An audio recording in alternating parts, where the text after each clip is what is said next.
درجة رابعة أعطوك هالمباراة لحتى تثبت وجودك لأنه آخر مباريات حتى لو عم تفوز، آخر 12 مباراة مش عم تفوز بأكثر من هدف، إن كان بالدوري الإسباني ولا دوري أبطال أوروبا ولا كأس الملك قدام أضعف الفرق.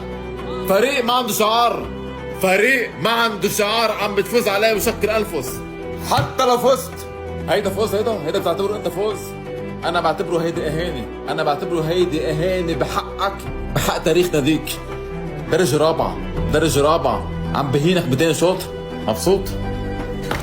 مبسوط جاوبنا. مبسوط بأداء فريقك؟ هيدا فريق للتاريخ ناديك أكبر من هيك بكتير.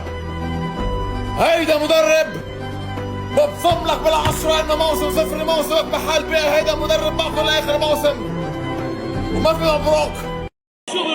لك فريق درجة رابعة تراك هدف. يا أخي ربحان حتأهل بس فريق درجة رابعة. والأمور الآن فريق كيف؟ 7 لعيبة سيبرز كانت سهلة حينما كان يا أخي كيف؟ وين يا رجل؟ اتركوا لي برشلونة شو 8 وبرشلونة 8-2